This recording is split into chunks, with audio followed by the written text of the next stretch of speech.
Important topic because a lot of the time it's easy to say that you have different goals and align what those goals are and really want to push towards them. But if you don't actually know the steps to get there, then it makes it really hard to actually move forward on those. So today, the goal is for you to leave with 5 things that you can actually apply in your training and make sure that you keep front of mind as you go through planning your training and all that kind of stuff, so that you can make 2026 actually the year that you become more athletic.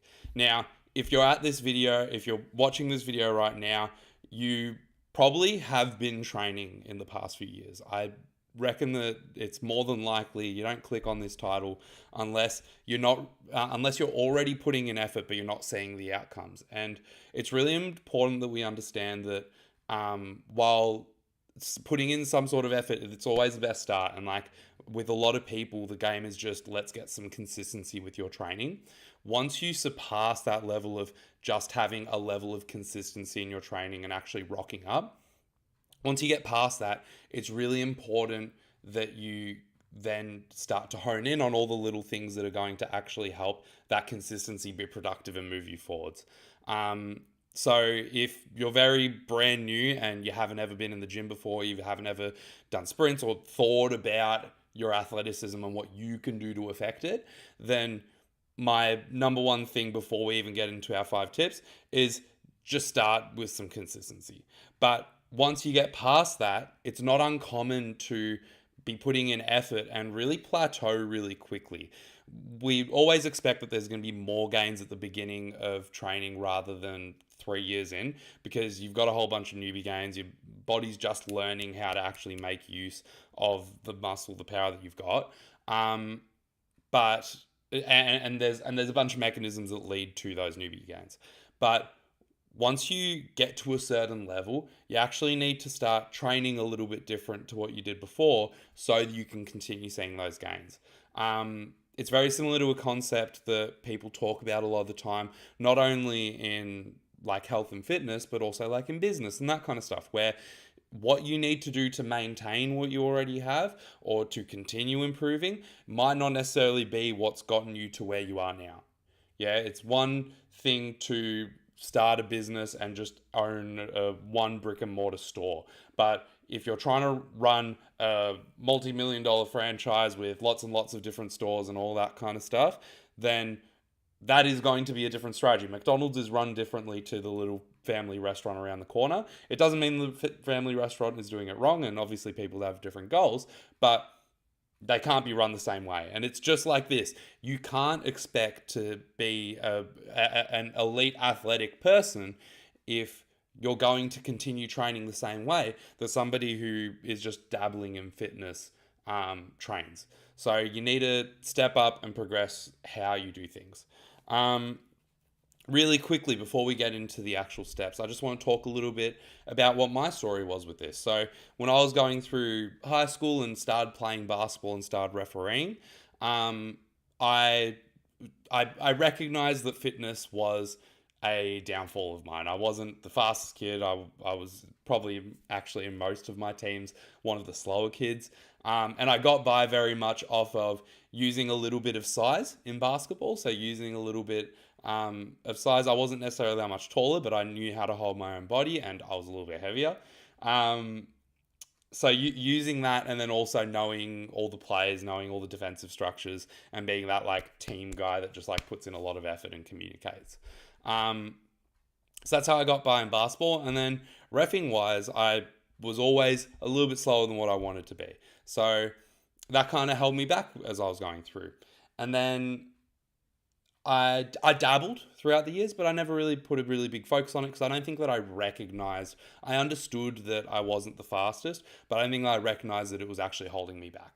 When I recognized that it was actually holding me back, I was just getting out of high school, and I did the first really big thing, which was lose weight, and I lost about 15 kilos, which was a decent amount, and I definitely did see some benefit. I think that there's some truth to the idea of fat don't fly, and the more weight that you have, the harder you're just essentially pushing things uphill a little bit.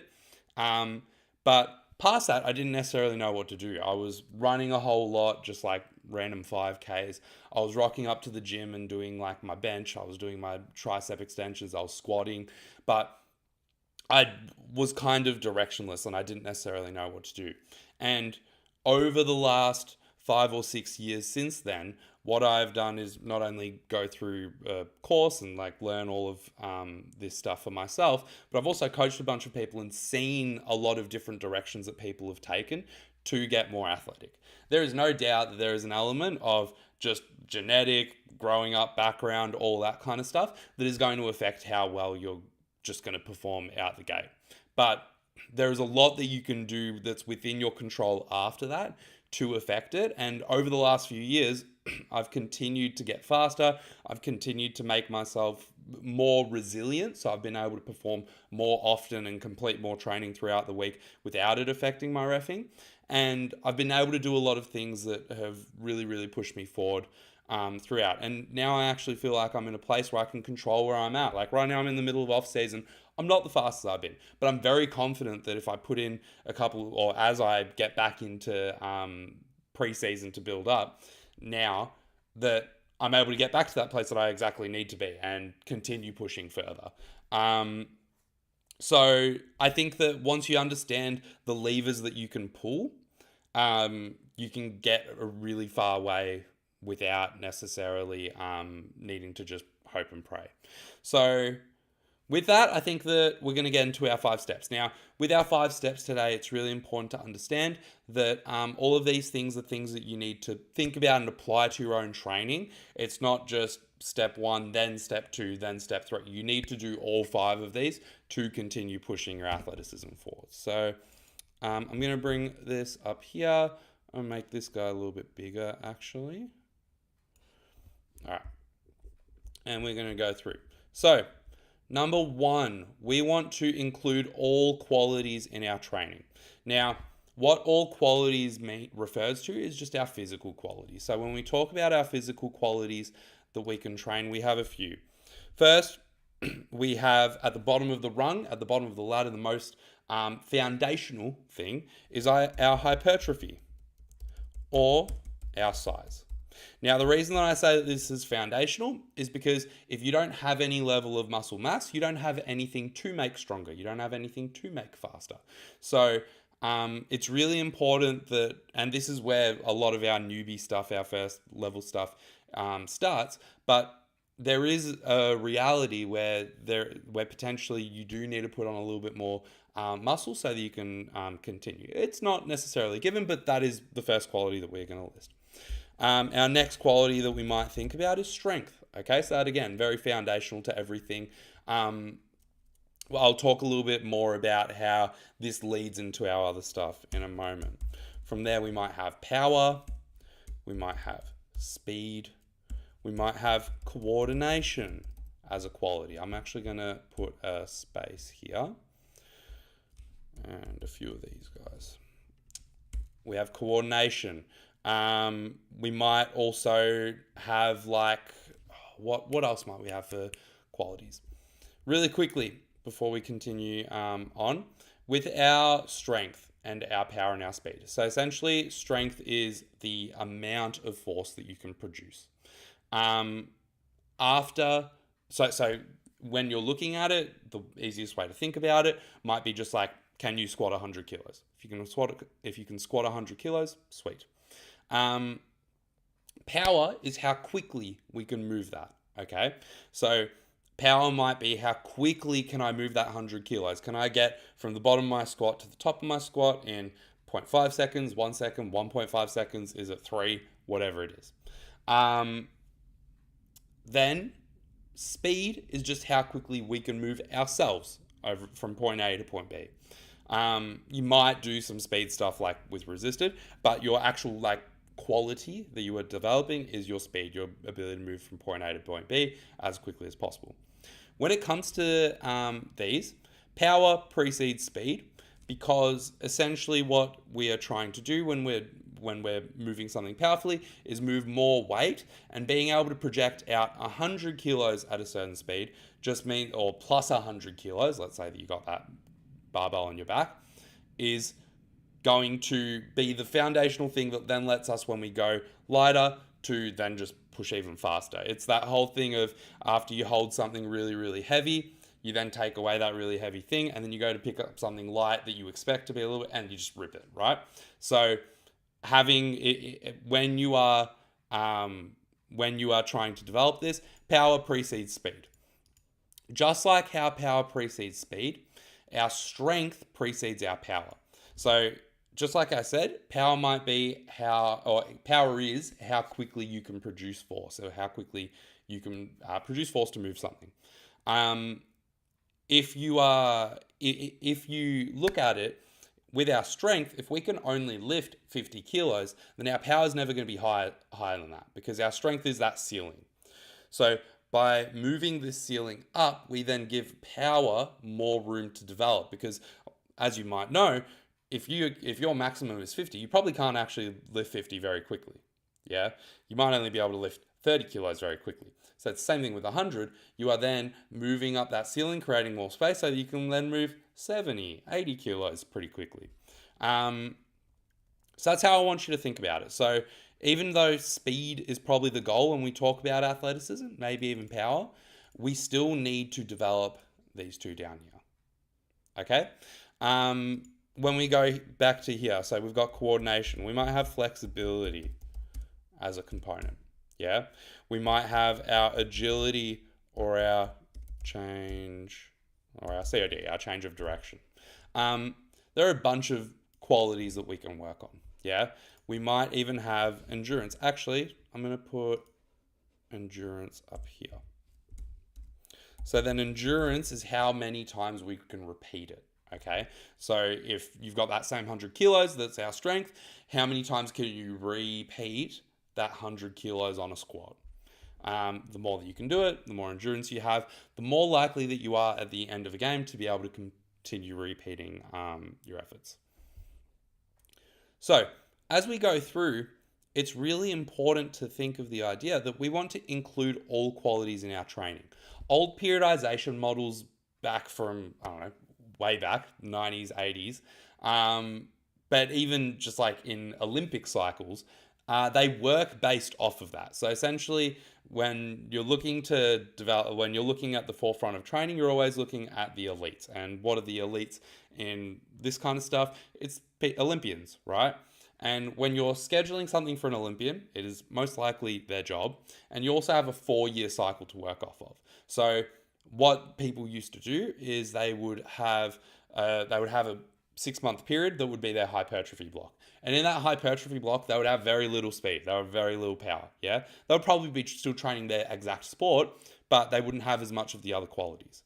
Whereas what we want to do is we want to include all qualities at all times. The reason for this is because we found that there actually isn't that much benefit in having a specific hypertrophy block, then a specific strength block, then a specific endurance block, then a specific power block. There's not that much benefit to the quality itself, because for most people, that is actually more like workload that you can take in that specific quality than what you can actually take on and improve. The other thing is as well, is that if you are only focusing on speed for 4 months, then there is a high chance that you're going to potentially lose some strength and hypertrophy. And as we said, strength and hypertrophy, they're like our ceiling, right? So if we get our ceiling up to here in the off season, and then all of a sudden while we're in season, we're trying to bring this up, but this is also coming down, it's going to hit that ceiling a lot sooner. So by keeping all qualities in at the same time, you can still change how much of each quality you have. You can still have more speed during in season. You can still have more hypertrophy or more strength in that preseason period or whatever it is.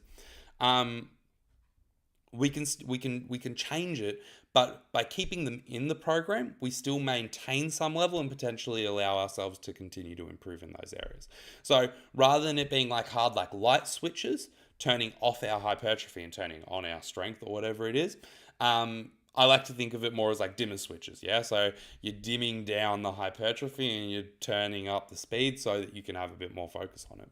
So rule number 1 is we want to include all qualities in our training all year round. If you do that, you can be setting yourself up for really good success. I think the biggest area, before we move on, I think the biggest area that some people fall off here is just that rather than necessarily changing all the time, it's more so that they just go all in on one. Yeah, we want to include all qualities, include something from everything. All right. Number 2, we have spoken about this one recently on the channel, but number 2 is we want to structure our week right for these qualities. So it's really important when we go through that what we are trying to achieve is we are trying to achieve for each quality that we do within our week to get the most ability to improve that. So when it comes to it, we need to think about essentially how much is an activity going to require, how much like neural drive, how much effort is an activity going to require, and how much fatigue is it going to create. Okay, so if we go back up to these qualities here, actually let's just copy them. Doop, doop. Let's see. What if where did I put it?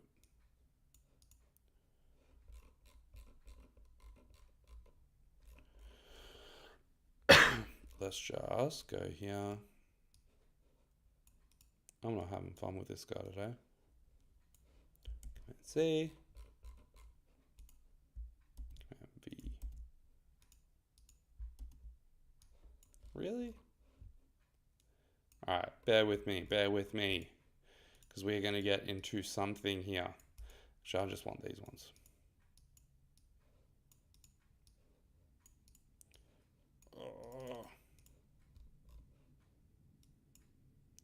We might just end. Oh, here we go. All right, I have copied. Let's see how we go here. Why won't it let me type?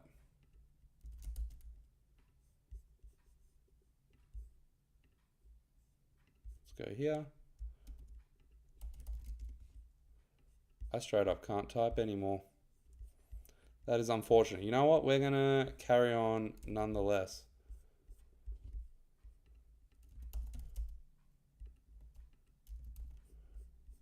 Yeah, that's really strange. All right, we're going to carry on nonetheless. So, you want to structure your week correctly for these qualities. So, let me cook regardless of the fact that I don't have the ability to type here. So, number 2 is we want to structure our week right for those qualities. So what that means is we need to allow for enough for each quality to actually have the ability to be expressed, and then for you to then rest adequately after. Something like endurance actually isn't going to take a lot of, it doesn't actually need a lot in the bank before it. Yeah. So if you think about what our endurance might be, it might be like really, really high rep stuff, or it might be things like low intensity, steady state running or something like that. And when we look at endurance, you don't actually need to have a lot in the bank before, because the fatigue before just makes it so that you reach the point where training is productive earlier. Yeah. If you're super well rested and you can run, let's just say can run as in like what your maximum is, and you can run for an hour and you are fatigued, so therefore you are getting to 45 minutes, then anything after 45 minutes becomes productive. So what we are looking for endurance is to just get to that fatigue point. That being said, the further you push endurance, the more fatiguing it is. And the more fatiguing it is specifically to the muscles. Hypertrophy next, very similar. Okay, so hypertrophy is your development of hypertrophy is pretty much completely based on your proximity to failure. So if you at a weight are able to do at maximum 10 reps and you only do 5, you're probably not going to get a lot of hypertrophy. But if you go to 8 or 9, you're going to get a lot. You're going to get a lot of stimulus. So hypertrophy, again, you don't need to be super well rested before hypertrophy, but you will probably be quite fatigued muscularly afterwards. We're going to skip strength for now and go to speed. So speed, that is quite neurally taxing. So while muscular soreness isn't good going into speed, um, you can kind of get away with a little bit of it, but neurally you need to be on. You need to have rested well the night before. You need to have not done anything too extreme the days prior. So, and the other thing with speed as well is you only develop it if you're at that 95% plus mark of your top speed. So with speed, you're going to be neurally taxed after, and you need some time before. It's probably the most like precious of them in terms of like it's a little bit special. It wants its downtime before and after. Power, again, relatively similar. A little bit precious in terms of it. Maybe not as much as speed because you can still develop power further away from your max 100% of what your power showing would be. But pretty similar in terms of quite neurally taxing. Strength sits somewhere in the middle. So strength somewhere in the middle shouldn't create the most fatigue unless you're doing like top like percentage, like really high RPEs, but it will cause a decent amount and it needs a little bit of time beforehand so that you can be neurally set. So when we talk about organizing our week, what we want to look at is that from Monday to Sunday, yeah, we need to space out our week well. 1, 2, 3, 4, 5, 6. We're going to do this. Monday, Tuesday. Now you guys are going to see why I use the text. All right. So if we look at these days, we might have our sprint or our sport on Saturday, Sunday. That's where most people's sport competitive stuff goes. Sport. So that is where most people's sport will go. So this is the most important thing. If we look at what the most important thing is, that is where we base everything else off of. If we go back up, what was the most precious? Speed, power, strength. So then, what I want to do is I potentially want to hit them day after sport, maybe in the PM. Oh yeah, this was a PM, by the way. So we're going to structure a week for somebody's sport.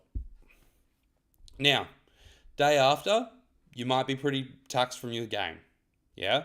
So what you could potentially do is something that is not super taxing. Yeah? So you could do your endurance or your hypertrophy work. You know what? I'm actually just going to call these low and high. So these are going to be our low qualities and these are going to be our high qualities. One other note, you'll notice that we haven't really touched on these. So speed and agility and COD can be linked into speed if that's a quality that you're going to look to develop. These two, coordination, flexibility, not going to be fatiguing, don't really require anything beforehand. You can throw them in wherever you want. I'm also a really big believer of your strength training can feed into your coordination and flexibility. So however you want to do it. But we could have a low day here. Now we probably want 2 high days a week. Yeah. So we're going to place them where we can have the most time in between. High and maybe high.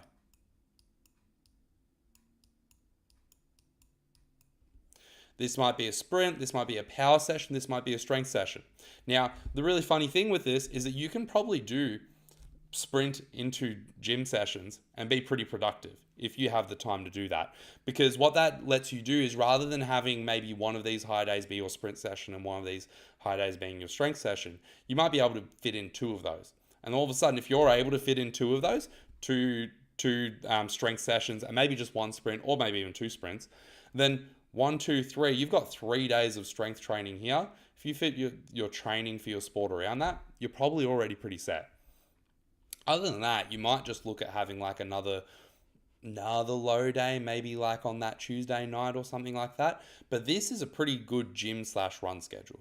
Day, and then you go low there.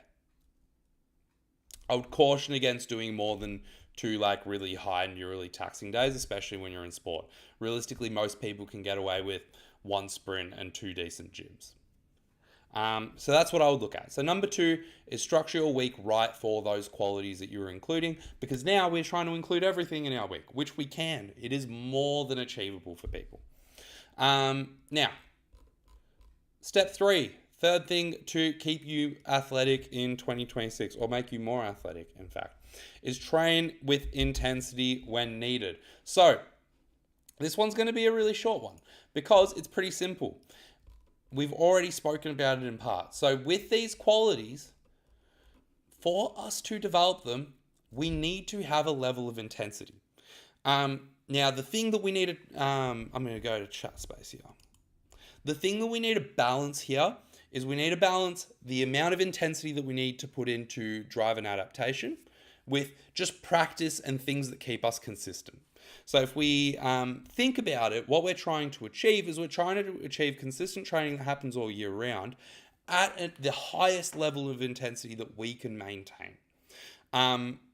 Now, that intensity does not need to be 100% for every single session. It doesn't need to look the same for every single session. So when we talk about intensity when it comes to those endurance and hypertrophy qualities, it is closeness to failure. We should be looking like our reps are really, really slowing down. Even strength, we need to make sure that we look like our reps are really slowing down. But with power and speed, it's more of a thing of being able to move velocity really quickly, yeah? Move the bar quickly, move your body quickly. And the quicker you do that, the better you have done. And you might not necessarily feel the same way when you train speed intensely as what you do when you train hypertrophy intensely. So that's really, really important to know.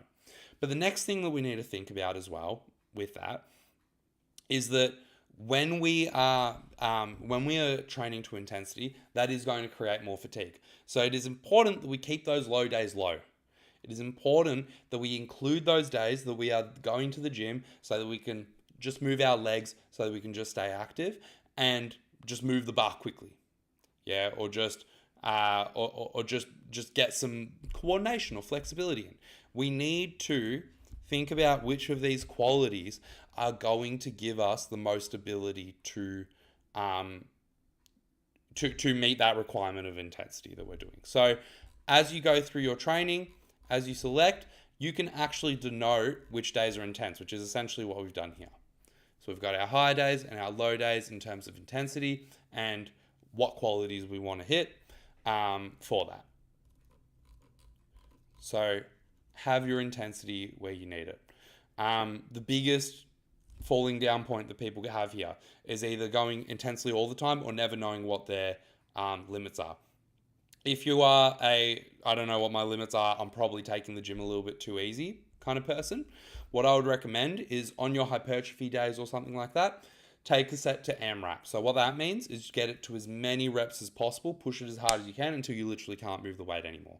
If you've been doing leg extensions at 50 kilos and you've been getting 12 reps consistently for weeks on end, and then you go and do an AMRAP and you hit 20 reps, it probably means that you haven't been getting that much development from your leg extensions. So use that AMRAP to find what intensity feels like to unlock that next level. If you're always training really intensely, a really big tip is to schedule those in, because it's going to help you understand where in the plan you need those lower days and pull back on those days where you need to. All right. Number 4. Keep in some of the fun stuff. So everybody has different things that they enjoy from training. It's not necessarily the same for everyone. Some things that I like, people look at me like I'm psychotic for. Some people that I see people like I cannot get my head around why people enjoy a 5K or a 10K run. Right? I don't understand it. I just don't get the endorphins that way, I think. I can see the value in feeling like you've accomplished something, and I'm not saying that I don't do 5 or 10K runs, but if I don't need to, I won't push it, and I just don't enjoy it as much. So I don't really keep it in my program all year round. But what I do really enjoy is sometimes just going to the gym and having a bit of a pump sesh. Yeah, string together, I don't know, 6 upper body exercises and just like really feeling the muscle getting into weird positions. Yeah, I really enjoy moving the bar quickly. Yeah, so regardless of whether it necessarily moves you 110% towards your goals or not, it is important to keep little bits of your sessions that are just entertaining for you. Yeah, I have people that I've coached that just the things that like I know will unlock it for them just don't quite do it for them. They just love a pump. Yeah, but they need some level of strength training, they need some level of compounds, whatever it is. So for them, what I make sure to do is I make sure to incorporate that fun into their sessions. And if you have a combination of just understanding that you need to do a certain amount of things or certain type of things to get progress, and then also understand that, hey, I'm going to get these fun things at this part of my program, then that is a win, and it's going to make it so much easier for you to continue training on the long haul. So yeah, tip number 4 is very much, let's make sure that as we go through training, we don't make training a jail for us. We don't make training something that we just straight up can't enjoy. Give yourself those things that are going to keep it fun. All right. Finally, cut out the extra fluff. Yeah, let's see if this is actually going to work. I'm going to try, let's make it big. Yeah, there we go. Cut out the extra fluff. Let me grab a quick drink before this one.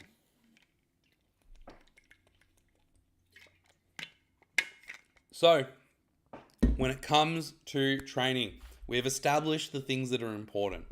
We need to make sure that in trying to fit these in, it is actually a lot to do. Yeah?